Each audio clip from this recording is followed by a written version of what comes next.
నారాయణఖేడ్లో జరిగిన ప్రజాపాలన ప్రగతి ప్రణాళిక కార్యక్రమంలో మంత్రి దామోదర్ రాజనరసింహ ముఖ్య అతిథిగా పాల్గొన్నారు.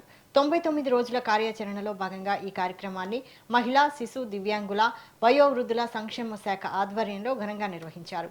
ఈ సందర్భంగా రాష్ట్ర వైద్య ఆరోగ్య శాఖలో సుమారు 18,000 ఉద్యోగాల భర్తీ చేపట్టినట్లు మంత్రి తెలిపారు. త్వరలో మల్టీపర్పస్ ఏఎన్ఎం, నర్సింగ్ ఆఫీసర్ పోస్టుల ఫలితాలు విడుదల చేయనున్నట్లు వెల్లడించారు.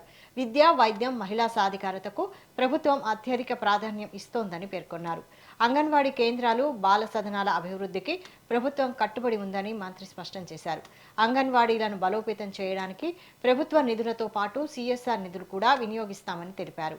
గర్భిణీలు, బాలింతలు, చిన్నారులకు పోషకాహారం, ఆరోగ్య సేవలు అందిస్తున్నామని వివరించారు. బాల సదనం పిల్లలతో మంత్రి ముఖాముఖి మాట్లాడి వారి సమస్యలను అడిగి తెలుసుకున్నారు. తక్షణమే బాల సదనంలో ఆర్ఓ ప్లాంట్ ఏర్పాటు చేయాలని అధికారులను ఆదేశించారు. అనంతరం వికలాంగులకు స్కూటీలను పంపిణీ చేశారు. జనాభా ప్రతినిధి ఒక అంగన్వాడీ కేంద్రం. అంగన్వాడీ కేంద్రం అనేది ఆ గ్రామంలో ఉన్న కుటుంబాలు, వారి యొక్క ఆ తల్లి, ఆ బాలింత, ఆ గర్భవతి, ఆ పిల్లలు, వారికి పోషకాహారాలు, ఆరోగ్య స్థితిగతులు, రెగ్యులర్ చెకప్, దాంతో సహా ప్రీ ప్రైమరీ అంటే ప్రభుత్వం గురుతరమైన బాధ్యత మీద పెట్టి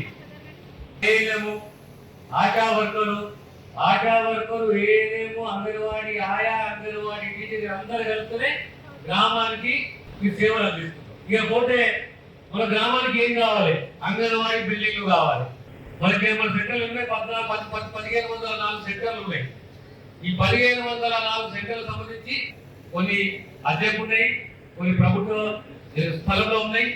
కానీ రాబోయే సంవత్సరంన్నరలో ప్రతి గ్రామంలో పర్మనెంట్ గా అంగన్వాడీ బిల్డింగ్స్ కావాలి. ఖచ్చితంగా ఈ ప్రభుత్వం ఆ దిశగా కృషి చేస్తుంది.